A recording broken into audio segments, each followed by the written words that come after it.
ساڵتان لەبێت بینەرانی کورسات نیوز مناڕۆ تۆفیقم لەڵقەم شەوی پانۆراما پێتانگەیشتنەوە بۆ قسە باسکردن لەسەر شەیدکردنی هاوڵاتی کورد لە نێوان پێکەوە ژیان و ڕەگەزپەرستیدا. هەمووان نەزانین ئەوە ماوەی چەند ڕۆژێکە لە وڵاتی تورکیا لە کۆنیا بە دیاریکراوی دوایەوەی کە ئەو خێزانە کووردە لەلایەن کەسێکی بەڕەگەز تورکەوە هەمویان کوژران لە ئێسادا و دۆسێ براوەتە دادگا. هەندێک بازەواکەن کە ئەمە بەرەو ڕەگەزپەرستی تورک بەرامبەر بە کوور دەڕوات و هەندێکی دیکەش بازەواکەن کە ئەمە کێشەی کۆمەڵایەتیە و هەندێکی کەت لەوانە دەڵێن ئەمە کێشەی دوژمنایەتیە کە هەبوو لە نێوانە. بەڵام ئێستا کێشەیەکی دیکەش لە ئەنتالیا سەری هەڵداوە بە هەمان شێوە. ینی ژمارەیەک لە تورک دەیانەوێت بچنە سەر ئەو کەسانی کە کوردن یاخود ماڵە کوردەکانی ئەو ناوچانە. کورد هەمیشە لە کۆنەوە تا ئەمڕۆ هەوڵی داوە بە پێکەوە ژیانێکی ئاشتیانە لەگەڵ سەرجەمەتەوەکان ژیان بکە و لە هەر شوێنێکا بوو بێ هەوڵی داوە دادپەروەری و یەکسانی لە نێوان نەتەوە جیاوازەکاندا پەیڕەوکە و هەوڵی داوە هەمیشە بە ئاشتی و دەستی ئاشتی درێژ بکات بۆ بەرامبەرەکانی ئەگەر تورک بێ ئەگەر فارس بێ ئەگەر عەرەب بێ ئەگەر هەر نەتەوەیەکی دیکە بێ. وەک مامۆستا برای محەممەدیش دەڵێت هەموو گەلان برای منن تەنها زۆردارانم دوژمنن. ئێمەمانێم شەو گفتوگۆ بکەین لەسەر ئەم ڕووداوانی کە ڕووەدا ئەمە بەرەو ڕەگەزپەرستی زیاترمان ئەبات یاخود ئەمە کێشەی حکوومەتەکانە کە دەبێت بە زووی چارەسەری بکە یاخود ئەمە کێشەی یاسایە و دەبێ مەجرا ڕاستەکە یاسا بێت یەکلای بکاتەوە. ئەم شەو بە میوانداری هەرێک لە میوانە بەڕێزەکانم بەڕێز عەبدوڕەحمان بامەڕنین و سەر و چالاکوان کە لە دووەکەو لەگەڵمایە. مامۆستا عەبدوڕەحمان سوپاس دەکەم کە لە بەرنامەی پانۆراما لەگەڵمانی ستاو دەبێ هەروەها کاگڕێدیار ساڵح چاودێری سیاسی کە جەنابیشیان لەگەڵمانان سوپاسیانەکەین لە هەولێرەوە. سەرەتا ئەگەر لە بەڕێز مامۆستا عەبدوڕەحمان بامەڕنی دەست پێ بکەین و سەر و چالاکوان کاک عەبدوڕەحمانیانی ئەمەی کێسە دەگوزارێت بە دیاریکراوی لە تورکیا و لە باکووری کوردستان و لە هەندێک لە ناوچەکانی تورکیا ینی جۆرێک لە جۆرەکان پێمانەڵێ ئەمە ڕەگەزپەرستیە بەڵام لە لایەشی دیکەوە هەندێک کەسی دیکەوە هەندێک لایەنی دیکە وێنای جیاواز دەکەن بۆ ئەم ڕووداوانە بەگشتی خوێنەوەتان بۆ سەرهەڵدانی ئەم جۆرە ڕووداوانە چییە ینی؟ بله اف رودانن ویدمایی اف چند کسایی که خیزانه که هاتین کشتن نتشتکی نویا تایباتی ترکیه تهیه کردن نجات پرست ترکی گلک مشنه بهان جدا سر خیزان کرد داد گیرن جبرگو کردن اول رنگه جبرگو برای کامیری هاتا آشکارا کردن و سوشال میدیا و زیادتر سر آخر بله دهان و صدان و هزاران پیشلکاری دی برانبر کردان یتینه کردن هر جسفکاتین بچیک بگیره و هم آخفتنه بگیره و همش ناف بازاری بگیره و همش دبستان بگیره یعنی اف کریار تهنیت بردوام بن یعنی ناف آخفتنه خدا تا گویی آیا اول کشا حکومت یا کشا که یاساییه پزرامن بری یاسایی جی بیتن ویت حکومت ترکیه سر وی بابتی پراسیتن رنگ اگر بابتی بتنه یاسایی و گیری بدین اونا دیارتا نه تبن برکرن یعنی ویتن حکومت لسر و چند راسیتن نهلیتن ناف ترکیه دا چندین نتوایتین اف نتوایین جدا پرکن بهانه جدا صفقاتی و برزی برانبر نتوایی کدی بهتر کردن اول بخو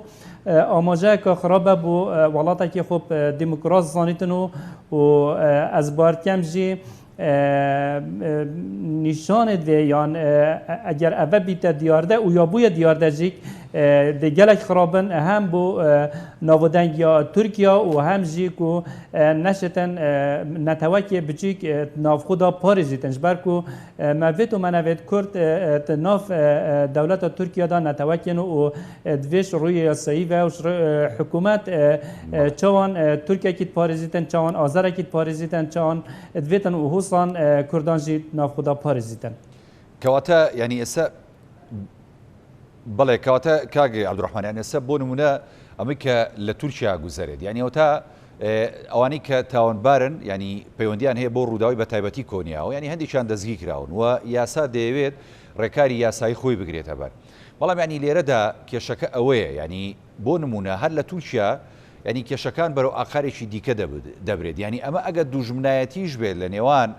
ئەم بنەماڵەوە بنەماڵەیەشی تورک پێدوانی ینی دەبێ هەر یاسا سەروەر بێ و دوجار یاسا ئەم کێشەیەک لا بکاتەوە ئەگەر کێشەکە کۆنیش بوو بێەوە لە بنەچەوە هەبوو بێ کێشەکە بەڵام چارەسەری بۆ نەدۆزراوەتەوە حکوومەت بەرپرس نییە لەمەوە دادگاکان بەرپرس نین لەمە مگوت حکوومەت بەرپرسانە یاسابتنێ ڕەنگە دەما کێشەیەک یعنی هەر ڕوودانێک پەیدا دەبیتن دوو ڕێکێک چارەسەریەتین ڕێکێکە وەختیە یعنی تو دگاوێدا وێ ڕێکێک چارەسەرکەی و ڕێکێکە های تو ڕۆ ڕیشاڵن ڕێکی هەمیە نەهێلی چارەسەر بکەی ئەف ڕوودانا نوکە هاتیەکردن یعنی ئەگەر خو تومەتبار بێتە گرتن ژی و یاسا ژی ڕولێ خو بگەریت و بێتە سێدارەدان ژی ئەvە بتنێ بەس نینە دەبێت حکوومەت ڕۆ ڕیشاڵن بێ دیاردێ نەهێلیتن یعنی ئەvە نوکە لێرێ پەیدا بوو ڕەنگە سبەی دێل باژێرێکی دیە کوردی دێل ئستانبول بەرامبەر خێزانێکە دیە کوردی بەرامبەر ژنێکە کورد بەرامبەر زەڵامێکی کورد یعنی ئەvە یا بەردەوامە یعنی ئەvە من دوێت بێژم دیاردە یاسای بتنێ بەس نینە یعنی ئەvە کەفتە بەر چافتێت کامیرێ یاسا دەچێت ڕۆلێ خۆ گەڕیتن بەس دەهان ڕوودانێ دی ڕەنگە بچیکتر بن مازنتر بن هەر یاسا پێنە حەسێت ژی یعنی یە تێتە ترساندن هەڕەشە لێ تێتەکردن نەشێت دەنگێتن لێ دوێتن ئەvە ئەرکی حکوومەتە تورکیا بەرامبەر دیاردەکە هوسا پراسیتن vê nejat parastiyê nehêlîtin yan divêt xu wek dewleteka demokras nedanîtin divêt xu diyar biketin ez nediyel pêkvejiyanê me yan eger gotî Tirkiya dewleteka demokrasiye pêkvejiyanê qebîl ketin êk du qebîl diketin divêt vê diyar dê nehêlîtin ez tinê digel hindênînim ku yasa vê rûdanê da rolê xwe bigerîtin wek em dizanîn دهان رودانه دیتین بری چندکه کسک چبو باکور استانبول گوته چومد دکانه که پیلاوا گوت جنک هات یا ترک بو یاری کسکی تیرن لوی مارکته بو پیلاو فرتن جبرکو کرد بو يعني اف ديارتي توصل جلك مشان هدفيتن حكومات تركيا هندك بينغا بها فيجيتن في دوبراكيت ناف برا بيكاتن خدا نهليتن کاگ عبدوڕحمان ینی ببوورە کار لەگەڵ جەنابی شتا بەردەوامم چکە تۆزێک کێشەی دەنگمانەیە لەگەڵ کاگ ڕێژیار دواتر دەچمەلای ئەو ینی بۆ نمونە ئێستا کورد هەمیشە لە دێر زەمانەوە ینی وەها ناسراوە ئێستاشی لەسەر بێت ینی هەمیشە نەتەوەیەکە کە دەستی ئاشتی و برایەتی و پێکەوژیان بۆ نەتەوەکانی دیکە بەبێ جیاوازی درێژ دەکات و هەمیشە دەیەوێت لە هەر شوێنێکە کە کوردبوونی هەیەتیایدا و خاچێکە کوردی لەسەر دەژی لەو شوێنەیە بە تەبایی و بە ئاشتەوایی بژی بەڵام ئەم قۆناغانە و ئەم هەنگاوانەی دیکە کە ئێستای بینین لە تورکیا کە تورک یاخود هاوڵاتیانی تورک ڕەگەزپەرستی بکەن بەرامبەر بە کورد کاردانەوەی کورد پێ دوایە چۆن دەبێت چۆن بێ بەڕاستی دەبێت بە هەمان شێوە بێت بە هەمان توندی بێت یاخود نەخێر دەبێت هەرو سیاسەتی کە هەی بووە کورد لە ڕابردووە ئەو کللتوری لەسەری پەروەردە بووە بە هەمان شێوە بەردەوامی پێ بدە کورد سەر کەلتورێکیت مەزم بوون یەت پەروەردە بووین نەچن وی کەلتوری بگۆڕن يعني خود ناف تاختی داد ناف گندکی دا چند باجر که چند بچیک جیبیتن کردان طول وکرن نکریه یعنی بجیتن رودانه کبسری مهاتی از دچم می رودانه بسری هندک دینم امزانین کرد یا دبشکریت ناورا چندین دولت دا اوان دولت همیا زوری و استامیال کردان کرین چندین تشتت نخوازرا و بسریوان اینان کشتنی و شکنجدانه و دربدر کردنی و صوت نامالا و کمال کجیوان همیا لکردا چجارا پنانه بریه بر چککی لاواز چیه؟ او تبچی خوب هندک ولاتین سویل و پقینی او تبچیه تاخکی سویل یان کسی که هاش خونه بیتون تو دربکی لیبدهی هر دم کردان اگر شارکر جبید بر خدا ذکر بیتن برانبری دشمنی خویه کری یعنی درب خول پشوا الپشتا خنجر خول پشوا کام کردوارید بیجین الپشتا دشمنی خو ندایا اف صفت هنه الدف کردا نکو از بیجن بلکو میجویت چندین جاران دا بحث کری کرد وصهن داینا سالو خدان نه جلکک و حش اویدیه بکتن یعنی دربی خول پشوا بدانیتن ئەوە نوکە تورکیا ڕووی دەتەن تایبەتی کو ئەم دبینی نوکە ئەvە چەندێکە ئاگر بەربوویە چەند دارستانên تورکیا و چەند باژێر زیانێکە مەزن گەهشتیە ڕەنگە ئەvە بیتە بەهانەیەک و تورکیا هەندێک عقارێندیدا بچیتن یان ئەف ڕوودانên یا vê xwezanê mesela ئایا کورد çi bikin ew jî biçin tulvekê neka hûsat bikin ez bu hiç carekê digel hindê nînim ئەوە سوتنێ و ئاگربەربوونێ زیان هەر زیانە چل ناف تورکیا بیتن چل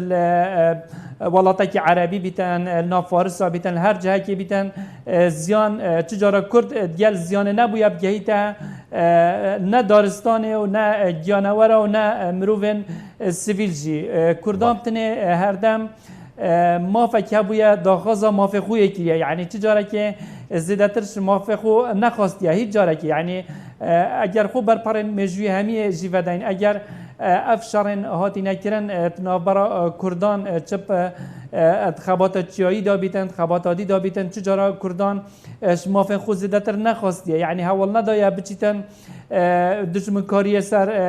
gelekê dî biketin da mafên wî jê bistênîtin bi mafê xwe ya razî bûye ez barkem jî eval nukel Tirkiya jî durist bûy Kurd hiç carekê tiştekê wesanaken ku sibehî serî wan da bişketin ji bînekin jî ku em zanîn her wekû min destpêkê jî gotî li Tirkiya ev diyardêtûsa gelek mişeyê heyên hikûmeta Tirkiya mixabin neşeye ser vê pirsê pirasîtin ev pirse jî ya bi xwe kiriye behane ku Kurda kêmtir lê biketin senga Kurdan kêmtir lê biketin ji ber hindê ew hez diketin yanî pizra min Tirkiya hez diketin ku Kurdan jî hindek karvedan hebin da ew bişêtin hindek pêngavê zêdetir dijî Kurdan û xelkê pavêjîtin. دەسەکان خۆشبێ مامۆستا عەبدوڕەحمان دێمەوە خزمەت جەنابەت کاگێ ڕێژیاریانی بۆ نمونە ئێستا ئەوەی کە دەگوزارێت لە تورکیا وەکو مامۆستا عەبدوڕەحمان بەمەڕنی ئاماژەی پێکرد ینی تورک و هاوڵاتیانی تورک و حکوومەتی تورکیاش بە دیاریکراوی دەیەوێت کاردانەوەیکی تون لەلایەن کوردەوە هەبێ بۆم ڕووداوانەی کە بەرامبەری دەکرێت بەڵام کورد هەمیشە لە ڕابردوو کە ڕەگەزپەرستی بەرامبەر کراوە لە ئێستاشدا ینی کاردانەوەکانی هەمیشە هێمنانە بوو و بە عقاری ئەو بوو کە ڕووداوەکان بەرەو چارەسەر بەرێ بەڵام ئەوەی کە لە تورکیا دەگوزارێت چیمان پێ دەڵێ ئەوەیە کە ڕاستی ڕووداوەکان پەردەپۆش دەکرێت دادگاکان ڕۆڵی خۆیان نابینن حکوومەت بە دیاریکراوی ناتوانێت یانی ڕۆڵ ببینێت یا خۆی دەیەوێت وەکو تەماشاکار بێ و ئەم هەنگاوانی ڕەگەزپەرستی هەر درێژیان هەبێت لە تورکیادا. زۆر سپاس بۆ تۆش بۆ میوانەکەشت کاکزانە منەمەوێت سەرەتا لە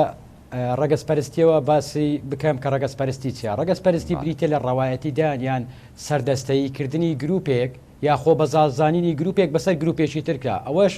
مێژوێکی کۆنی هەیە کە ئەگەر هات و باسی بکەین بۆ نمونە ئەوەی کە لە ئەمریکا ڕوئەدا ئەوەی ڕەشپێستەکان لە بەرامبەر سپیپێستەکاندا چەندی ساڵەوە بەدەستیەوە دەناڵێنن ینی ئەوە شێکە کە لەو نەخۆشیە کشوندانەی کە کۆمەلگا تووشی بووە ڕەگەزپەرستی یەکە لەو نەخۆشانەیە کە کۆمەڵناسەکان بەگشتی باسەکان یەکە لە نەخۆشیە کوشندەکان کە کۆمەلگا بەرەو ئاقارێکی زۆر خراپدا دەبات ئەگەر بینەوە باس لە مەسەلەی تورکیا ئەوەی کە لە شاری کۆنیا ڕوویدا کە حەفت کەسی یەک خێزان بە کارەساتێکی دڵتەزێندا شەهید بوون لەلایەن کەسێکی ڕەگەزپەرستەوە و ڕۆڵی حکوومەت لەوێەوە باز بکەین تا ئێستا ئەوەی من زانیاریم هەبی دەکەس دەژیر کراون لەو دەکەسەیدا ئەوەی کە ڕۆڵی کوشتەکەی بینیوە و ئەوەی کە لە ڕاگەیاندنەکان باسەکری ئەوە دەژیر نەکراوە حکوومەتی تورکیا زوو قرارێکی داوەتی ئەوەی کە ڕووی داوە کێشەیەکی کۆمەڵایەتی نێوان دوو خێزانە لە ئەسڵدا تاوانبارە ئەسلەکەیان تۆ یاخود تۆمەتبارە ئەسلەکە هێشتا دەستگیر نەکراوە کە ئەو بە پێش قراری دادگاش کەوتووە بۆیە لەو حاڵەتانە ئەبی پێویستە دادگا ڕۆڵی خۆی ببینی ڕۆڵێکی کارا ببینی ناکرێ ئەو ئەگەر هاتو کێشەیەکی خێزانیش بێت ئەگەر هاتو لە گریمانە گومان مەسەلە ڕەگەزپەرستێکە نەبی لە بینی دوو خێزان بێت پێویستە بە یاسا چارەسەر کرێ هەر ڕێگا بۆ بردن بۆ هەر شتێکی تر جگە لە یاسا و دروست نییە و ناشکرێ و تسەوڕیشەکەم شتی خراپی بەدواوە دێ و ئەمە ئێمە وەکو کورد مێژوێکی دوور و درێژمان هەیە مەسلەی ڕەگەزپەرستیمان ڕەت کردوتەوە بۆ نمونەیەکی زۆر جوانت پێ بڵێم کاکزانە لە ساڵی 1991 لەو کاتەی کە لە باشووری کوردستان کە کورد ئەنفال کرا جنۆساید کرا بەڵام لە ساڵی 1991 بەرەی کوردستانی بڕیارێکی داوتی هەموو ئەوانەی کە ئەسکەر و سەربازەکانی حکوومەتی عراقن پێویستە بە شێوازێکی ڕێک و پێک و بەڕێزەوە ڕەوانەی شوێنەکانی خۆیان بکرێنە ئەوشمان بینی کە دەنگدانەوێشی جیهانی هەبوو و ڕۆلی کورد لە مەسلەی ڕەگەزپەرستیدا هەتا ئێستا کورد خۆی نەخستۆتە ئەو خانەیە کە بەشێوەیەکی ڕەگەزپەرستانە تەعامل بکات و پێشم وایە ئەگەر ئێمە گەیشتینە ئەو خانەیە وەکو ئەوانمان بیر کردەوە کەواتە ئێمە هیچ جیاوازێکمان نییە لەگەڵ ئەواندا مەسلەی ڕەگەزپەرستیش هەتا ئەمڕۆژ هەر بەردەوامە کاکزانە بۆ نمونە کاکزانە لە ئەوروپا ئێستا بە غەیری خۆیان بە خەڵکی غەیری خۆیان دەڵێن سەرڕەش ئەوە شێکەکە لە مەسەلەکان ڕەگەزپەرستی ئاینی هەیە ڕەگەزپەرستی زمان هەیە نەتەوەی هەیە ئەوەی لە تورکیا ڕوئەدە نەتەوەیە منەمێ ئەو پرسم لە جەناب ینی بۆ نمونە وەکو جەنابیش دەڵێ کللتوری کورد یعنی کللتورێکی پێکەوە ژیانەوە ئاشتیانەیەوە قەت ڕەگەزپەرستی لە کللتوری کوردابوونی نەبووە بەڵام یعنی پێ دوانیە ئەگەر ئەم ڕووداوانە بەم شێوازە لە تورکیا بگوزارێت و حکوومەت ئاوها وێ نابکە بۆ ڕووداوەکان و هیچ ڕێکخراوێکی مەدەنی ینی نێتە سەر هێڵ بۆ ئەوەی کە ئەم ڕووداوانە بە ئاقارێکی خراپان نەبندەوە دادگاکان ئەگەر ڕۆڵی خۆیان نەژێڕن کاردانەوەی کوردی ژانی لەوە چێ ببینین کاردانەوەیشی تا ڕادەیە تون بێ بەرامبەر ئەگەر ئەبێ دیفاع لە خۆی بکاو کاتێ ئەمەیان ینی چۆن هەڵە سەنگی جەنابێ بەتەکیید کاکزانە ئەوەی لە تورکیا ڕوئەدا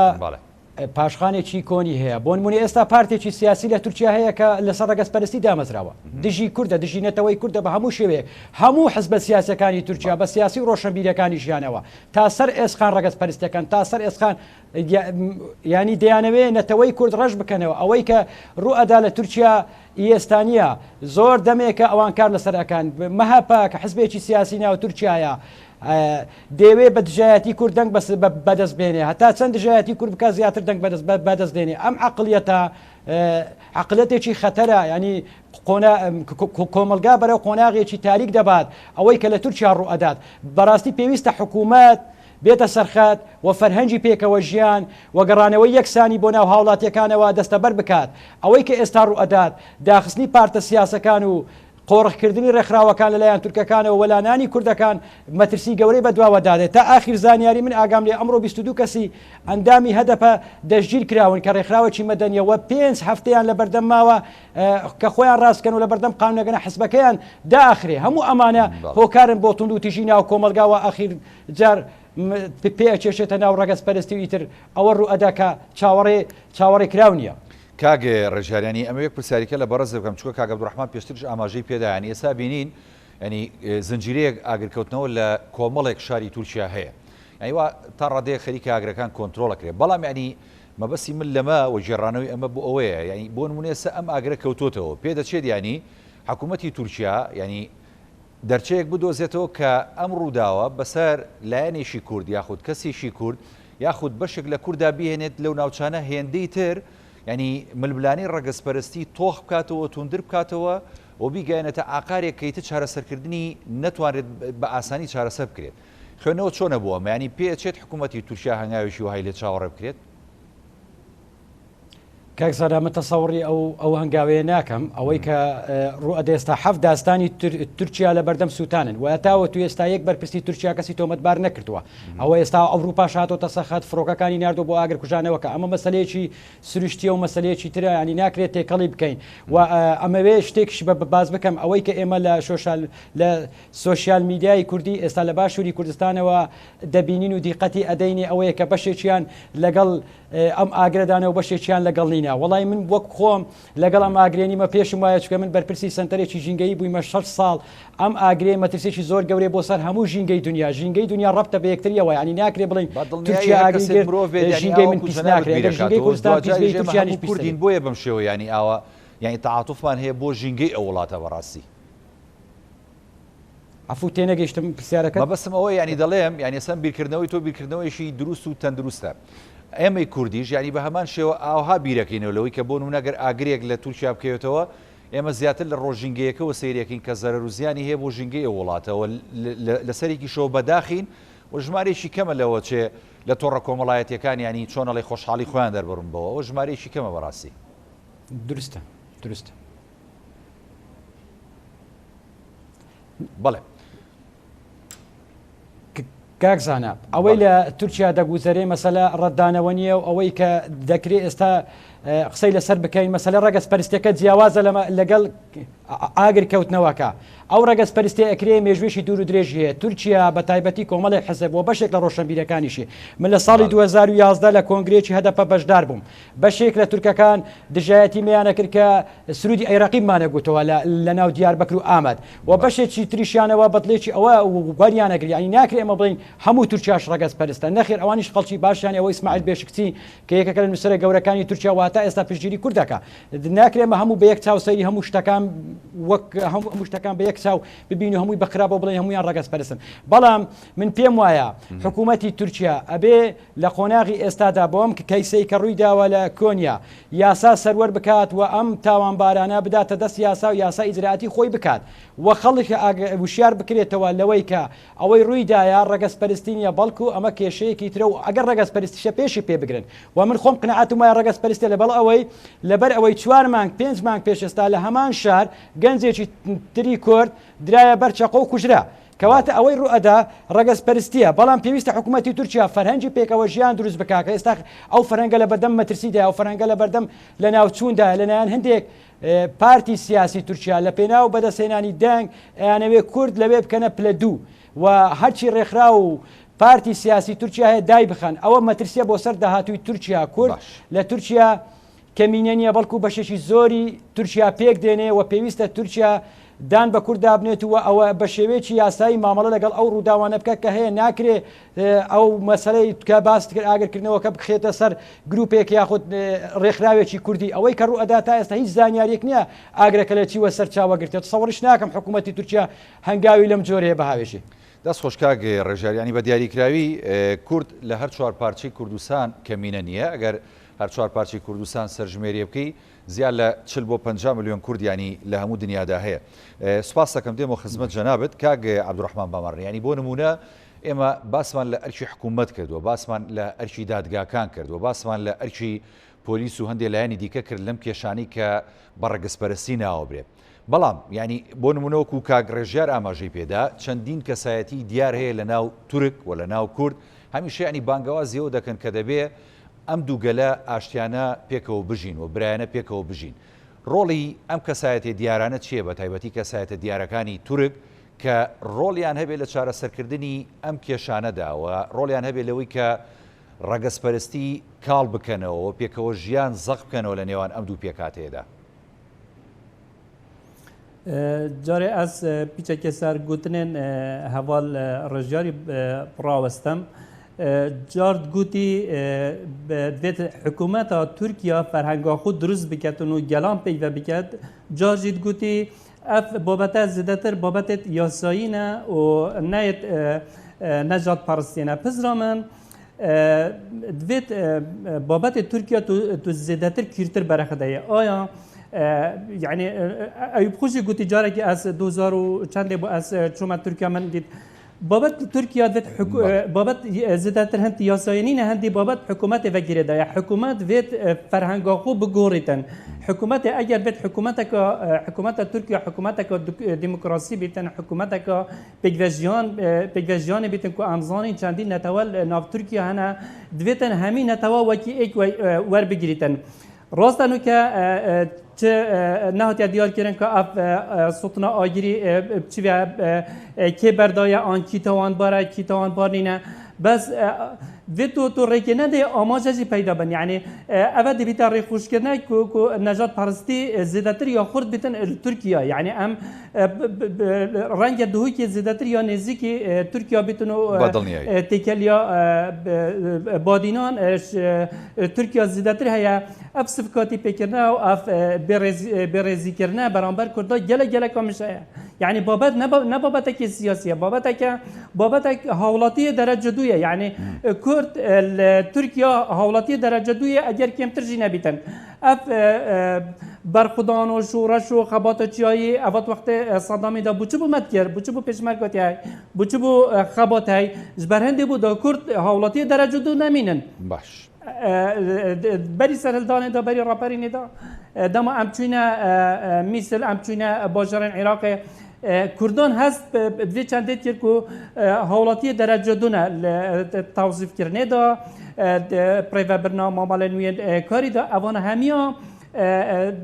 غدرک یان سفکاتی کردات ها تکرند همان تشت ترکیه جیکات تکردن اگر پرنگی که نراستا خونه تکرند جی یا تکرند یعنی اوه گلک میشه سبارت صوتنه کو ام بینین وگاوه به تایباتی اگر سوشال میدیا هرما کردستان برخد این خلق دابش بویل سر دو برایان هندک بیشن کو بلا افتشت زیام گانه ترکیه بلا بگانه و هندک جید بیشن ام گانین زیام گانه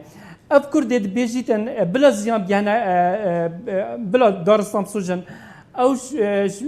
شوی چنده نابیشن کو زیام گهیتا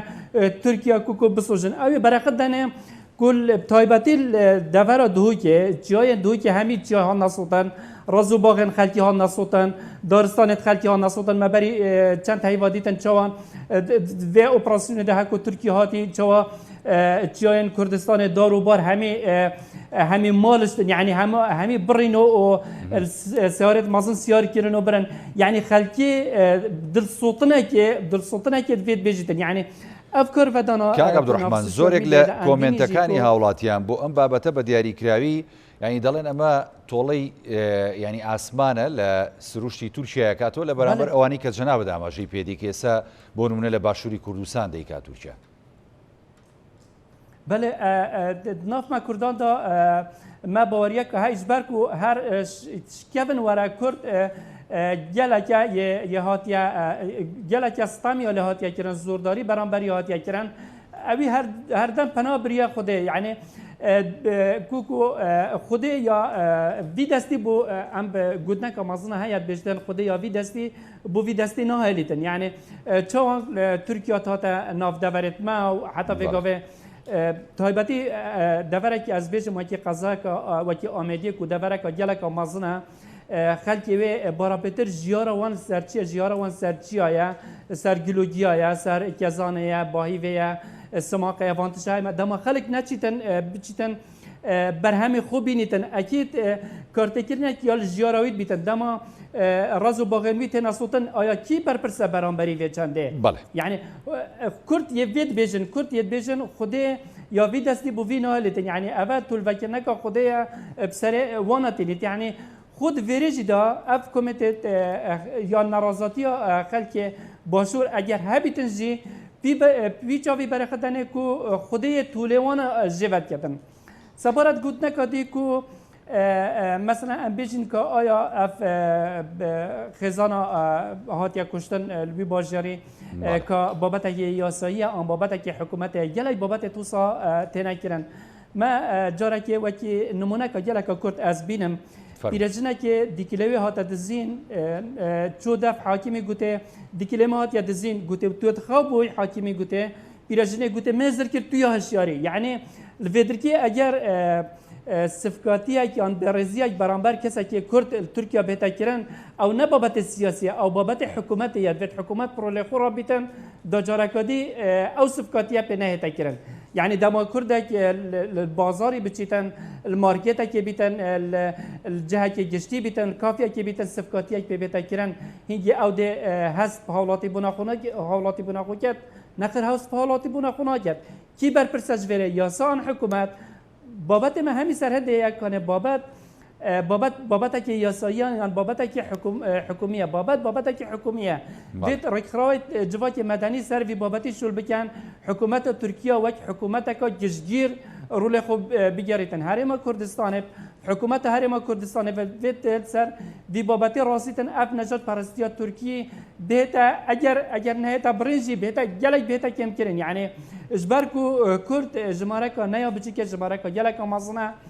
ناف ترکیه دا اگر هر برزی و هر سفکاتی و هر کشتن و هر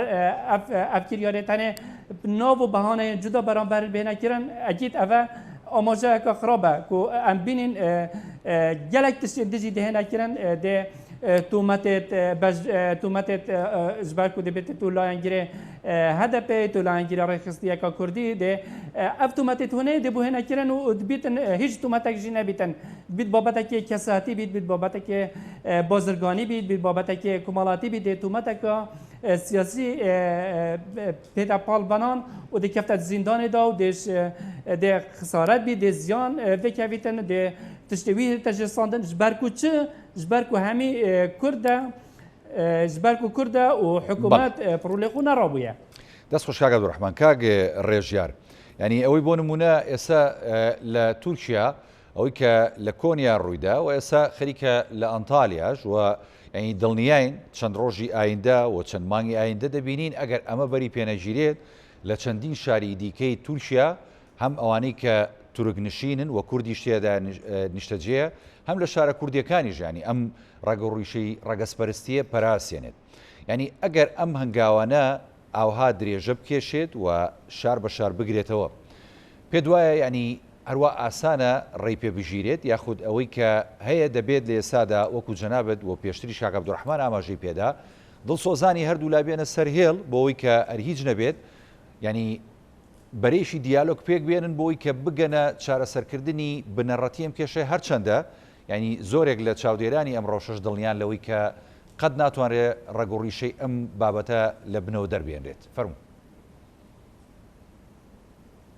کاک هاوڕێ مەسلەی بنبرکردنی ڕەگوڕیشەی ڕەگەسپەرستی تەسەووڕ ناکەم ئەوە ڕوو بدرێت و ئەوەش چارەسەر ناکرێت وە خۆت باست کرد ئەوە ڕەگوڕیشەیەکی کۆنی هەیە و بەو شێوازە ئاسانیە چارەسەر ناکرێت بە کۆبوونەوەی چەند ڕۆشنبیرێکی بینی کورد و تورک ئەو کێشەیە چارەسەر بکرێ من تەسەووڕیش ناکەم بگاتە ئەو لە حاڵەتەوە بیتە دیاردە و سەرجەم هەموو تورکیا بگرێتەوە ئیدی بنەوێکەوە چکەگەرنا تورکیا نەک ئێستاوە لە 100 سال پێش ئێستا 200 سال پێش ئێستا ئەو ڕەگەسپەرستی لە بەرامبەر کووردا هەبووە کورد لە شەڕی مەسلەی لای دیاربەکر و نەهری ئەو منتیقانەیە کۆمەڵە کوردی ئێستاش هەر بێ سەر شوێن کرانە زیندە بەچال کرانە کەواتە ئەوەی ئێستانیە بەڵام دەکرێت قسە لەسەر یەک شت بکەین فەرەنجی پێکەوە ژیان فەرەنجی هاوڵاتی بوون وەکو یەکسانی لە بینی ڕۆشنبیرانی کورد و تورک قسەی لەسەر بکرێ ئیشی لەسەر بکرێ بە دەرەجەیەک ڕاگەیاندێن ڕۆڵێکی کارا دەبینێ لە هێورکردنەوەی ئەو دۆخەی کە ئێستا هەیە و پێویستە لە مەلاکانی ئاینی لە مزگەوتەکان لە مینبەرەکانەوە قسە لەسەر ئەم بابەتە بکرێ پێش بەم بابەتێ بگرێ ناکرێ ببێتە بابەتێکی دژەیەک و ئەوەی کە ڕوویدا لە حاڵەتەوە بیکەینە دیاردا ئەم حاڵەتانە واردن زۆرن پێشتریش ڕوویداوە هەل لە تورکیا ڕووینەداوە لە ئەڵمانیاش دژی کورد ڕوویداوە لە شوێنەکانی دژی خەڵکی تر ڕوویداوە بەڵام ئەوەی تورکیا پێویستە بە یاسا چارەسەر بکرێ من باسی یاسام کرد دیار بوو میوانەکەت باسەوەی کرد کە یاسا و حکومەت دوشتیلێک جیاوازە بچکۆ من یاساییمە داوای لێبوردنەکەم یاسا پەرلەمان دەری ئەکات حکومەت شوێنی جێبەجێکردنی ئەم یاسایە پێویستە حکومەت ئەو یاسایانە جێبەجێ بکە کە هەیە بۆ نمونە ئەتو خەڵکە کوشی لە هەموو دنیای قانونەکەیە بۆ بارینگاربوونەوەی ئەوەی کە سزا بدرێ جا سزایەکە ئەوەی لێرەدانی کاژار ئایا حکومەت یاساکان پەیڕەوەکە و جێبەجێکە یان نا لە قانونەوە بۆی دیاری کراوە کەواتە پێویستە یاسا سەروەر بێ و حکوومەتی تورکیا وحکوومەتی تورکیا ئەم حاڵەتەیە بداتە دادگا و دەستێوەردانی نەکات بە شێوەیەکی سیاسی بە ئاقارێشکەی دانەبا بەڵکو بیخاتە کەیسێکی قانونی وەکو مجریمێک وەکو تاوانبارێک هەڵسوکەوت لەگەر ئەو کەسە بکە کە ئەو سێ کچە و دوو کوڕ و ژن و پیاوێکی کردە قوربانی و شەهیدی کردوونە پێویستە ئەمەیە لێرەوە بەری پێ بگیرێت و چارەسەر بکرێەوە تەسەوڕیشەکەم هەم لەلایەنی کورد خۆمان کە ئێمە شانازی بەواکەین کللتورێکی پێکەوە ژیانی زۆر جوانمان هەیە و لێرە و لەوێ و لە هەر چوار پارچەکە هەمانە و تەسەوڕیشەکەم ئەوە بەردەوام بێ و تەسەوڕیشەکەم خەڵکی ئازادی خوازی تورکیا ڕۆشنبیرەکانیان ئەوانەی هاوشێوەی ئیسماعیل بێشکچین سەوڕەکەم بێنە سەخات ڕێگا بەوەی بگرین کە ڕوودا سەوڕ ناکەم شتێکی وە بەوا بە گەورەی دووبارە بێتەوە هەموو شار و شارۆچکەکان بگرێتەوە ئەوەی کە هەیە هەر حاڵەتەوە هەش بووە سەوڕش ناکەم بڵێ نابی و ڕێی پێگیرێت سەوڕ ناکەم ڕێی پێبگیرێت چکەوە ڕەگەسپەرستی وەک باسم کرد مێژوێشی دوور و درێژی ئێستاوە ڕەشپێستەکان لە ئەمریکا کێشەی خوێندنیان تا ئەمڕۆ من تۆ قساکەین لە قوتابخانەکاندا لەسەر ڕەنگی پێستەوە کێشەیان بۆ دروستەبی لە مزگەوتەکە لە ئەو شوێنانێک کە عیبادەتی تیاکەن مشکلیان لەسەر ڕنگ بۆ دروستە بێ کەواتە لە هەموو دنیا مەسەلەی ڕەگەسپەرستیدا ڕاستە کاگڕێژیارانی بۆ لە هەموو دنیادا ئەم کێشە ڕەگەسپەرستیە هەیە پەری پێدراوە بەڵام یعنی یەکسانی هاوڵاتیان کورد کێشەی خاکێتەوە کەسەڵەکەم کەمیکەینەوە ئەفو کاکاورێ مەسلەی کورد کێشەی خاکە ڕاستە ئەمەی کە جەنابە دامەژەی پێدی لە ئەمریکا لە زۆر وڵاتی دیکە کێشەی پێست و ڕەشپێستی و هەرواسپی پێستی بۆتە هۆکارێک بۆ پەرسەندنی ڕەگەزپەرستی بەڵام ئەمەی کە کورد ینی پێوەی ئەناڵێنێ کێشەی خاکیشە بە حەقەت ینی خۆی ئەمەیە زیاتر هۆکارەکانی پەرسەندن و زیادکردنی هێرش و ڕەگەزپەرستی بۆ سەر کورد درستە کاک هاوڕێ ئەوەی لە ئەمریکا ڕوئەدا لەسەر ڕەنگەکەیە ئەوەی لە شوێنەکانی تری ڕوئەدا لەوانی لەسەر زمان بێ لەوانی لاندێک شوێن لەسەر مەسلەی هەر ئینسانەکان بی کە لەیەک نەگوزی چکۆ ڕەگەز پەرستی لە کۆمەڵێک جۆر پێک دێ ئەوەی ئێمە وەکو کورد ئێمە مەسلەکە نەتەوەیە مەسلەکە خاکە ئەوەی کە ڕوئەدا مەسلە نەتەوەی و خاکە بەڵێ کۆمەڵێ پارتی سیاسی هەن لە تورکیا ئیشیان لەسەر ئەوە کردووە کە ئەبێ کورد بە پلە دوو تەماشە بکرێ بەڵام لە هەمان کاتیشدا نابێ ئێمە زۆر ڕەشبین بین خەڵکی تریشیانەیە کە هەوڵی پێکەوە ژیان دەدا نمونەی زۆر جوانمانێ ئەبێ ئەو نمونە جوانانە بکەینە فەرهەنگ دیسان وە میوانەکەت باسی کرد حکوومەت پێویستە ئەو قانونانە جێبەجێ بکات بۆ هەموو کەس وەک یەک بۆ تورکێک و بۆ کوردێکیش ئەگەر خوا نەخواسە بەیانی کاردانێشتوندی لە بەرامبەر تورکێک هەبوو پێویستە هەمان ئەو یاسایی بەسەردا جێبەجێ بکرێت کە بەسەر تورکەکە جێبەجێ دەکرێت بۆیە جێبەجێکردنی یاسا لەم حاڵەتانەدا باشترین شتە وە دەتوانین بەری پێ بگرین و کەمی بکەینەوە کە ئەوەی ڕوئەدا بەڵێ ئەگەرات ئێستا تۆ بە شێوێکی تاوانێک لە بەرامبەر کەسێک کردزانی سزایە زانی بە سزای خۆتەکەی حکوومەتەکەی ئەو یاسایی کە پەرلەمان دەری کردووە جێبەجێکرێت تاکید بە ئەوە نایکەی ئەگەر لە تورکیاش ئەو قانونانەوە خۆی جێبەجێ بکرێن تاکید بە ڕوو لە کەمی ئەکاتەوە و لە هەمان و دەشمێ ئەوە باز بکەم ئەم فەرهەنگەیە تەنیا بە حکوومەت و بە ئەوان ناکرێت دنیای ڕێکخراوی مەدەنیمان لە تورکیا هەیە هەم تورکا پێویستە ئەوانە دیالۆگ بکەن پێویستە قسە لەسەر مەسەلەی ڕەگەزپەرستی بکرێ ناکرێ بەو زەقی بکەینەوە بڵین ئەم ئاگراگات هەموو شارەکان و ئیتر کەس لە تورکیا ناژی و شەڕی کورد و تورک دەست پێەکە کە کراوە ئێستا شەڕەکە بەردەوام بەڵام بە شێوەیەکی ورترە ناکرێت دەبی پێشی قەت لەگەڵ ئەوە دانیمە کورد خۆی بخاتە ئەم خانەوە وەک وان جواب داتەوە بۆن منە زۆر خەڵکاری ئەگەر بەردێکیان تێگرتی ئێمەش بەردیان تێبگری کەواتە ئەمە هیچمان نەکرد و هەر وەک ئەوانین نەخێر ئێمە لە ڕووی پێکەوە ژیانەوە کللتوری کورد کللتورێکی زۆر جوانە و شانازی پێواکەین هەموو دنیا شانازی بەوەی وا ئەکا کە ئێمە وەکو کورد ئامادەی پێکەوە ژیانین دەتوانین دۆستایەتی لەگەر هەمویان بکەین جوانترین نمونەش هەرێمی کوردستانە ئێستا لە هەرێمی کوردستان تورکمان هەیە مەسیحی هەیە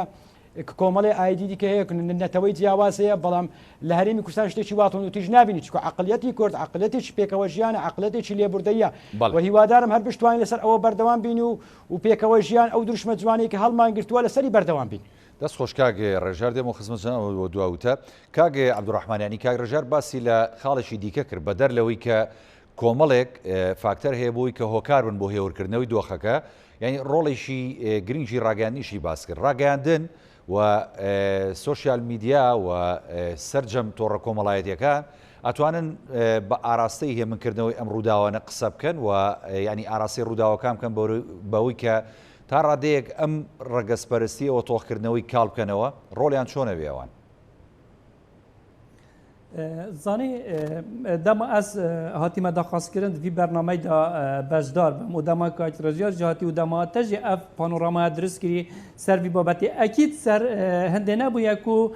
خێزانێکی هاتیە کۆمکوشکردن و کادە یاسا ڕوولێ خو گێریت ئانە چەند کەسا نەکوشتن کانێ ئەو تومەتبار دێتە زیندانکردن ئانە بابەت ژێری زێدەترە یعنی بابەت یاسایە مەزترە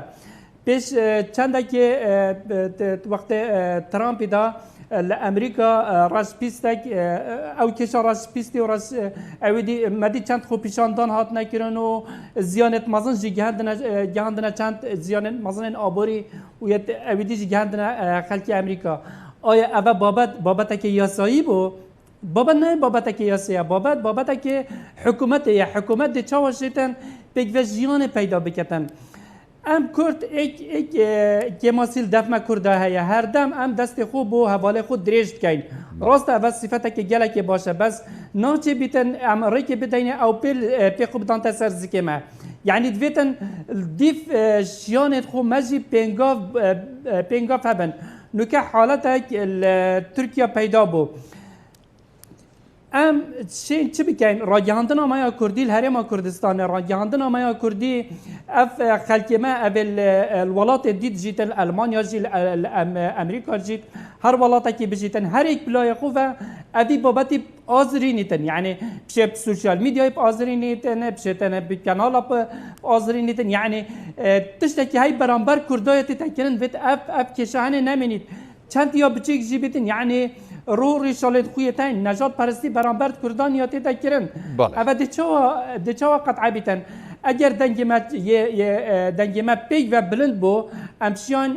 گوشار گفشتن سر ترکیه بکن اجبار کو وگاوش باتی بری رنگ بری 5 سالانی نه کو هر تشکی برانبر کردا بتا کرنو جواکی نیف دولتی نبینیتن وگاوه همی تشتی تدیتن جواکی نیف دولتی شتن فشار پیدا بکتن جواکی نیف دولتی شتن رخنل ولاتا کی وکی ترکیه بگیریتن وگاوه نتوین یگرتیتن وگاوه وکی امزانی گلک مافن مروفیتن اوه تانیتن ترکیه جی وک دولتا کا دموکراس چندین